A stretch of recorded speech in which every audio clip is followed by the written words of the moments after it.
नमस्कार, मैं हूं आपके साथ पूर्वी राय और आप देख रहे हैं महाकाल एक्सप्रेस। उज्जैन के थाना माधव नगर में उस समय दो महिलाओं के बीच विवाद हो गया। जब एक महिला मीडिया में इंटरव्यू दे रही थी तभी दूसरी महिला ने उसे थप्पड़ जड़ दिए। उसके बाद दोनों महिलाएं एक दूसरे के साथ मारपीट करने लगी। पूरा घटनाक्रम मीडिया के कैमरे में कैद हो गया। दरअसल पूरा मामला इस प्रकार है कि हेमंत नागर की पत्नी का नाम प्रिया नागर है। हेमंत ने ही अपनी पत्नी प्रिया और उसके दोस्त मनीष पांचाल के खिलाफ थाना माधव नगर में आवेदन दिया है कि मुझे इन दोनों से जान का खतरा है। इस आवेदन पर पूछताछ के लिए पुलिस ने आज मनीष पांचाल, हेमंत नागर और प्रिया नागर को बुलवाया था। इस दौरान मनीष की पत्नी संगीता पांचाल भी थाने पहुंची थी। संगीता पांचाल थाने के अंदर मीडिया को इंटरव्यू दे रही थी, तभी प्रिया नागर ने मारपीट शुरू कर दी। विवाद इतना बढ़ा कि दोनों महिलाएं एक दूसरे को पीटने लगी। कुछ देर बाद पुलिसकर्मियों ने दोनों को दूर दूर किया। हालांकि मामले में अभी पुलिस सभी लोगों से पूछताछ कर रही है। यहाँ बता दें कि यह मामला कुटुंब न्यायालय में भी चल रहा है। बोल रहे कि मुझे पकड़ा गया है। अगर पकड़ा गया है तो प्रूफ दे पुलिस को, है ना। और ऑलरेडी मेरे पति पे 4 केस चल रहे हैं जो मैंने उन पे लगाए हैं, क्योंकि उन्होंने 2019 को छोड़ के मुझे भागे हैं अदर दूसरी औरत के लिए, है ना। और ना वो मेरा भरण पोषण दे रहे हैं, ना खर्चा पानी दे रहे हैं, मुझे मेंटली डिस्टर्ब कर रहे हैं। ऑलरेडी मेरा बड़ा ऑपरेशन हुआ है कृष्णा हॉस्पिटल में। मुझे 6 मंथ का बेड रेस्ट बोला गया है, लेकिन मुझे बार बार थाने में बुला के, कोर्ट में बुला के मुझे परेशान कर रहे हैं, मुझे मेंटली डिस्टर्ब कर रहे हैं। यहाँ तक कि मेरी बेटी भी टेंशन डिप्रेशन में चल रही है। उसका 1 रुपया भी ये बंदा नहीं दे रहा है कि मैं उसे मेंटेन कर लूँ। मेरा जो खर्चा पानी है मेरे पेरेंट्स निभा रहे हैं और मेरी बेटी का भी पूरा खर्चा मेरे पेरेंट्स कर रहे हैं। आज क्या आज ये हुआ कि मुझे थाने से फ़ोन आया है कि आपको यहाँ आना है, तो मैं यहाँ आई हूँ, तो मैं यहाँ प्रेजेंट हूँ। अगर ये बोल रहे हैं कि मुझे पकड़ा है तो किसके साथ पकड़ा और कहाँ पकड़ा, आपको प्रूफ लेना है इनसे कि पकड़ा है तो कहाँ पकड़ा। ये बोल रहे हैं कि मेरे इससे संबंध है, तो संबंध है तो क्या मुझे सोते हुए देख लिया, ये लेटे हुए देख लिया, ये कहाँ पकड़ा इन्होंने। ये मुझ पर झूठा इल्जाम लगा रहे हैं, क्योंकि ये इनके ऑलरेडी इसकी औरत है, इसका गर्लफ्रेंड है, इसके बॉयफ्रेंड है। आप जानती हैं इनको? मैं जानती हूँ सर इनको। अभिव्यक्ति मंच पे प्रोग्राम होता था, वहीं से हमारी पहचान हुई है, वहीं से मेरी बेटी भी इनको जानती है, यहाँ तक कि ये मेरे हस्बैंड के भी फ्रेंड ही है। लेकिन दिक्कत इनको ये है कि इनकी चोरी पकड़ाई गई है, इनका कोर्ट में केस चल रहा है ना। इन्होंने 2019 को मुझे छोड़ के भागा है, मारा कूटी करके, यहाँ तक कि टंकी ओपन कर ली थी गैस की, वो ब्लास्ट करने वाला था। हम माँ बेटी को बेडरूम में पैक कर दिया और टंकी ब्लास्ट करने वाला था। मैं जब घर से बाहर भागी तो इसने दरवाज़ा बंद करके मुझे अंदर बेडरूम फेंक दिया कि तू रिपोर्ट लिखवाने नहीं जाएगी। इसने वहाँ मुझे करा कि मैं भाग गया। 19 से भागा है, आज तक ये हमारी खैर खबर लेने नहीं आया कि हम जिंदा हैं या मर गए। और मुझे टॉर्चर कर रहा है, टेंशन दे रहा है, डिप्रेशन दे रहा है कि मैं सुसाइड कर। मैं चाहती हूँ कि सर तलाक का जो केस इसने लगाया था वो भी खारिज हो गया। मैंने इसके साथ हमेशा समझौता किया है, हमेशा, कि चलो ठीक है मेरी बेटी का भविष्य खराब नहीं है, मेरा भविष्य खराब नहीं है। लेकिन ये क्या करता है, हर 4 दिन में कपड़ों की तरह औरत बदलता है। ये कभी भी एक औरत पे टिकता नहीं। कौन बदलता है? मेरा पति।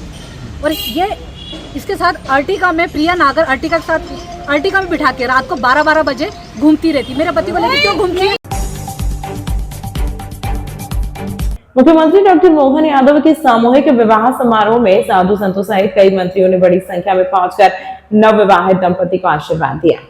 पूरे कार्यक्रम में आध्यात्मिकता और सादगी का अद्भुत संगम देखने को मिला। सभी अतिथियों ने मुख्यमंत्री द्वारा आयोजित इस सरल एवं प्रेरणादायक विवाह समारोह की सराहना की। समारोह के दौरान महाराज धीरेन्द्र कृष्ण शास्त्री ने कहा कि हमारी यात्रा का नारा हिंदू हिंदू भाई भाई आज इस कार्यक्रम में प्रत्यक्ष रूप से दिखाई दे रहा है। मुख्यमंत्री मोहन यादव जी ने इस आयोजन के माध्यम से बड़े और सक्षम परिवारों को संदेश दिया है कि उन्हें भी इसी तरह सादगी से अपने बच्चों के विवाह संपन्न करने चाहिए। इस दौरान अखाड़ा परिषद की ओर से मौजूद साधु संतों ने घोषणा की कि विवाह समारोह में शामिल सभी दुल्हा दुल्हनों को अखाड़ा परिसर की ओर से 1.25 लाख रुपए की सम्मान राशि प्रदान की जाएगी। साधु संतों और मंत्रियों का आगमन लगातार कार्यक्रम में बना हुआ था, जिससे पूरे आयोजन का माहौल भव्य और भक्तिमय बना रहा। इस प्रकार मुख्यमंत्री के पुत्र के विवाह समारोह ने धार्मिक परंपराओं, सादगी और सामाजिक संदेश का सुंदर उदाहरण प्रस्तुत किया।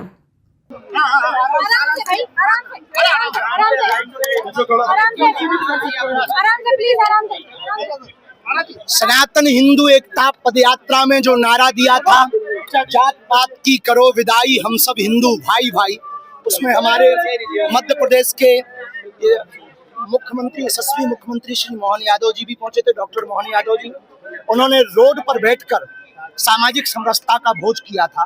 और आज देश के वो पहले ऐसे मुख्यमंत्री हो गए जिन्होंने एक नया संदेशा सामाजिक समरसता का दिया और एकता का दिया।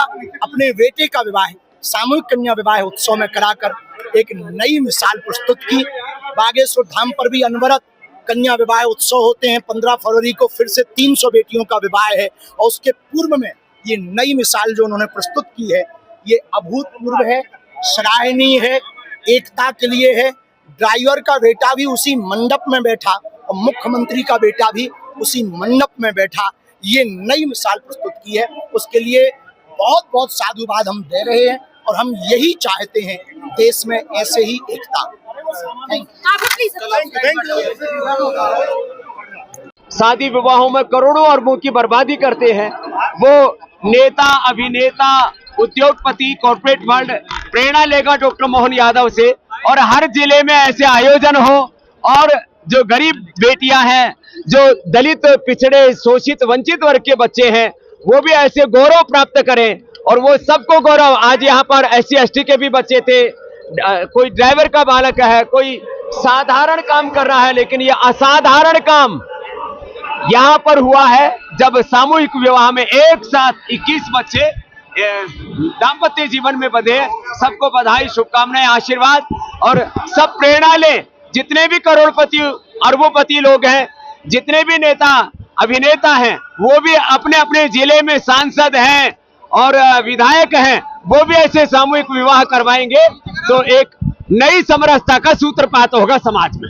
बहुत बहुत आशीर्वाद, साधुवाद, बहुत अच्छा लगा। हमारे माननीय मुख्यमंत्री जी के द्वारा जो ये पहल की गई है, हमारा मानना सभी को ये कार्य करना चाहिए ताकि जितने भी हमारे, अभी देखिए आपने देखा होगा मुख्यमंत्री का बेटा भी वहाँ है, ड्राइवर का बेटा भी है, कोई भेदभाव नहीं है। बस सबसे बड़ी बात ये हमें देखने को मिली।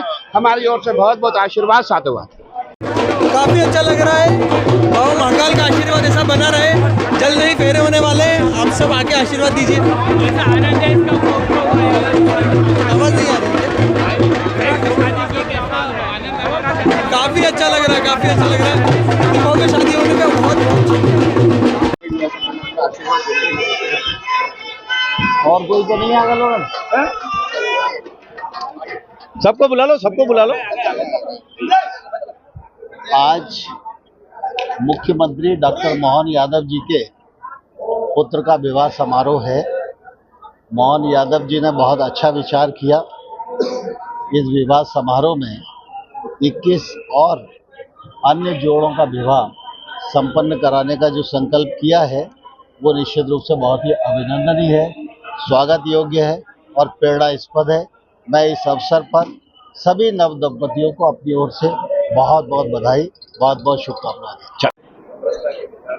हमारे यशस्वी मुख्यमंत्री जी ने एक मिसाइल कायम करी, समरसता की और उन्होंने एक समाज को मैसेज देने का काम करा है कि उन्होंने अपने पुत्र की शादी सामूहिक विवाह में करके एक मिसाल पेश करी है जिसमें अनुसूचित जाति जनजाति के बेटा बेटियों के साथ 21 जोड़ों के साथ यहाँ पे अपने बेटे का विवाह संपन्न करा। बड़ी सादगी के साथ ये एक मिसाल है समाज को। देखिए, डॉक्टर मोहन यादव जी ने बहुत अच्छी परंपरा प्रारंभ की है और मुझे गर्व है कि मर्यादा पुरुषोत्तम राम ने भी अपना विवाह सामूहिक विवाह में ही किया था। राम, लक्ष्मण, भरत, शत्रुघ्न चारों का एक ही मंडप में विवाह हुआ था और ये हमारी बहुत सनातन परंपरा, उस सनातन परंपरा को उन्होंने बहुत सामान्य तरीके से निर्वहन किया है। मैं उनको बधाई देता हूँ, उनके बेटे को भी बधाई देता हूँ। भारतीय परंपराओं के एक सच्चे सपूत होने का परिचय हमारे प्रदेश के मुखिया डॉक्टर मोहन यादव ने प्रस्तुत किया।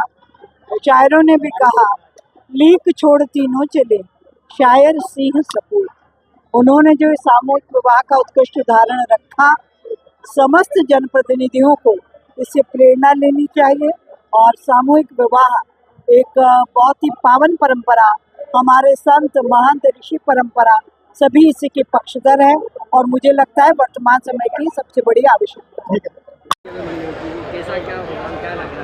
वाकई में प्रसन्नता का विषय है, हर्ष का विषय है। खुशियाँ बहुत अधिक है कि आज डॉक्टर मोहन यादव जी के छोटे सुपुत्र डॉक्टर अभिमन्यु और डॉक्टर इशिता परिणय बंधन में बनने जा रहे हैं और यादव परिवार के इस वैवाहिक कार्यक्रम में 21 दूल्हे और 21 दुल्हन का और परिणय सूत्र में बनने जा रहे हैं। निश्चित रूप से सभी को बाबा महाकाल की असीम कृपा बनी रहे, सभी के ऊपर बाबा महाकाल का आशीर्वाद बना रहे, उनका दाम्पत्य जीवन सुखमय हो, सुख समृद्धशाली हो और सब पर भगवान की कृपा बनी रहे। सबको ढेरों बधाइयाँ, ढेरों शुभकामनाएं। होना भी क्यों ना चाहिए। मध्य प्रदेश में आज 21 बेटियों का आज जो सामूहिक और सामुदायिक विवाह है, जो बाबा महाकाल की कृपा से संपन्न होने जा रहा है, तो हर्षोल्लास का समय है। बाराती घूमते नाचते हुए नजर आए आपकी, तो हर्षोल्लास और बाराती, हम बाराती भी है और बेटियों के लिए भी खड़े हैं। एक समरसता का संदेश यहाँ से गया है। बिल्कुल, सामुदायिक और सामूहिक विवाह का ये संदेश ही मध्य प्रदेश में बाबा महाकाल की नगरी से है। सब हम एक हैं, सनातन की परंपरा का निर्वाह करने के लिए बने।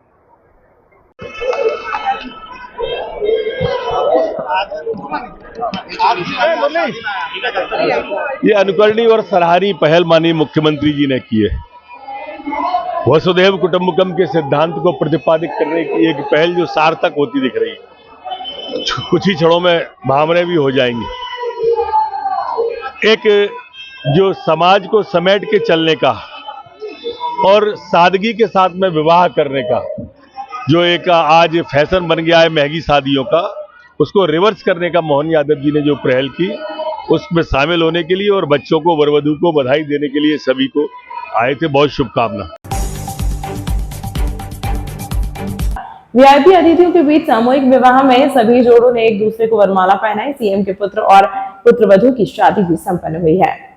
उज्जैन में सामूहिक विवाह सम्मेलन की शुरुआत से सीएम के पुत्र और पुत्रवधू भी जीवन भर साथ रहने की कसम के साथ शामिल हुए। मंच पर 22 जोड़ों के साथ राज्यपाल मंगूभाई पटेल, मुख्यमंत्री डॉक्टर मोहन यादव, विधानसभा अध्यक्ष नरेंद्र सिंह तोमर, केंद्रीय मंत्री ज्योतिरादित्य सिंधिया, योग गुरु स्वामी रामदेव, अखाड़ा परिषद के राष्ट्रीय अध्यक्ष रविंद्रपुरी महाराज मौजूद थे। इसके कुछ ही देर बाद फेरे हुए। 22 जोड़ों में मुख्यमंत्री के बेटे के साथ सभी जाति वर्ग के जोड़े शामिल हुए। अन्य वीआईपी में दुर्गा दास उइके भी मंच पर मौजूद थे। बागेश्वर धाम के पीठाधीश्वर धीरेन्द्र शास्त्री भी मौजूद थे। अजाक्स संगठन ने अपने अध्यक्ष आईएएस संतोष वर्मा को दिए गए विवादित बयान के कारण बताओ नोटिस के विरोध में ज्ञापन दिया है।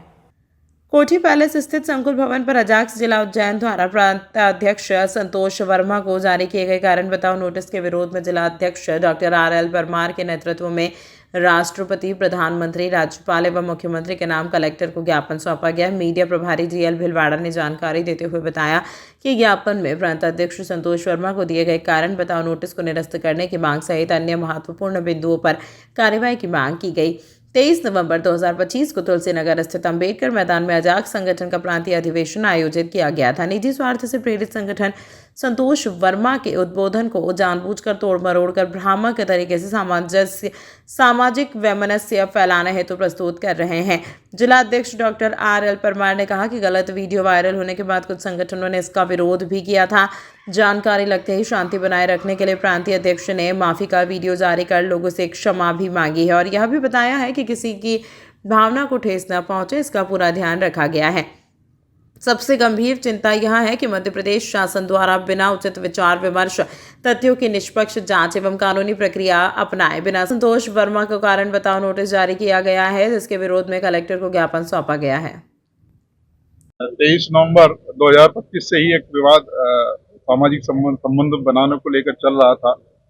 उसके लिए हमने आज महामहिम राज्यपाल महोदय, राष्ट्रपति महोदय और मुख्यमंत्री महोदय को ज्ञापन सौंपा है और ये बताया है कि जो पूरा 23 मिनट का भाषण है हमारे प्रांताध्यक्ष महोदय का, संतोष वर्मा जी का, उसमें से कुछ सेकंड की क्लिप निकाल कर उसमें तोड़ मरोड़ करके समुदाय को जो हमारे खिलाफ खड़ा किया गया, तो वो ऐसा कुछ उनकी सोच भी नहीं थी।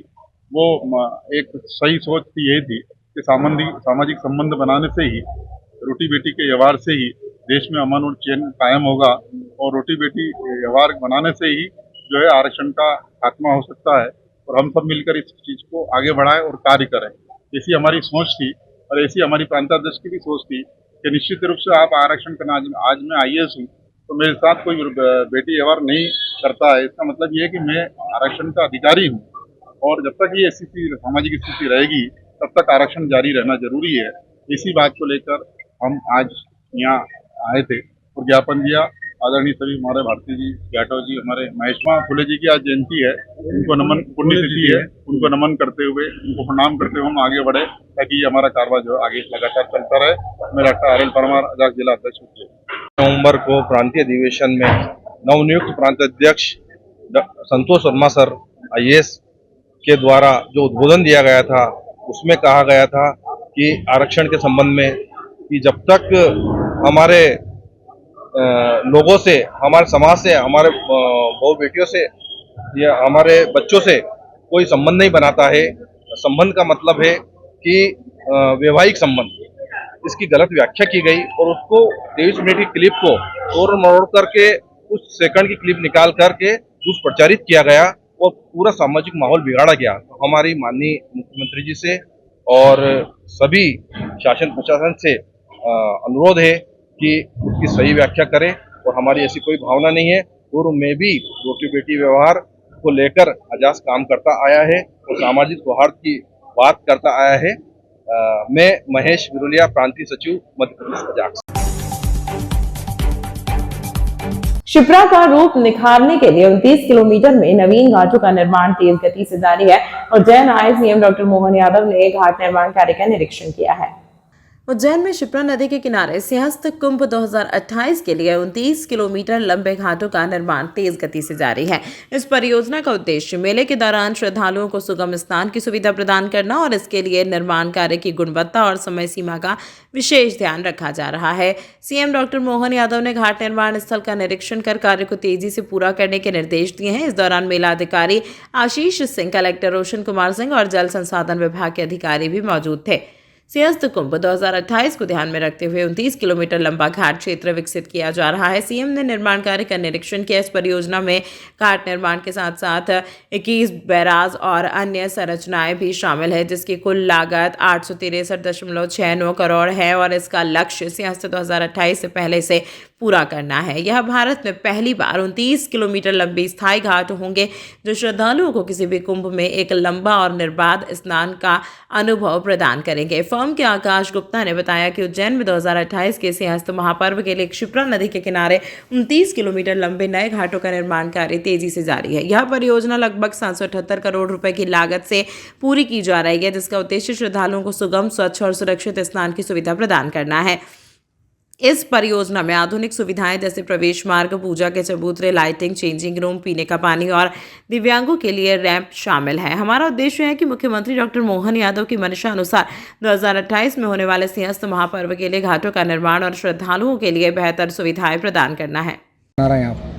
ये घाट का निर्माण हो रहा है माननीय हमारे लोकप्रिय मुख्यमंत्री जी मोहन यादव जी द्वारा जो एक विजन है घाट का, जिससे हमारे साधु श्रद्धालु और समस्त देश के अन्य नागरिक भी इसमें भाग लेंगे। ये कार्य हमको मिला है तो हम इसको पूरी गुणवत्ता से कर रहे हैं, समय को ध्यान में रखते हुए कर रहे हैं और हमारा ये एक योजना है कि इस कार्य को हम बेहतर तरीके से करें और अच्छे से करें, क्योंकि ये हमारे लिए केवल कॉन्ट्रैक्ट नहीं है, हम सभी के धर्म बंधुओं की आस्था है जिसको हमको अच्छे से जिम्मेदारी से निभाना है। कुल कितने किलोमीटर का घाट और कितनी मशीनरी और कितना मैन पावर लगा हुआ है इसमें?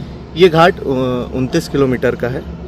हमने अलग अलग जगहों पे 5 RMC प्लांट्स लगाए हैं जिसकी कैपेसिटी हाई है और जो ट्रांजिट पिक्चर्स होते हैं लगभग 50 से ज़्यादा यहाँ ट्रांजिट पिक्चर्स हमने डेप्यूट किए हैं ताकि कहीं भी किसी भी प्रकार से कार को अफेक्ट ना हो और जल्द से जल्द ये कार्य पूर्ण किया जाए। तमाम महत्वपूर्ण खबरों के लिए देखते रहिए महाकाल एक्सप्रेस।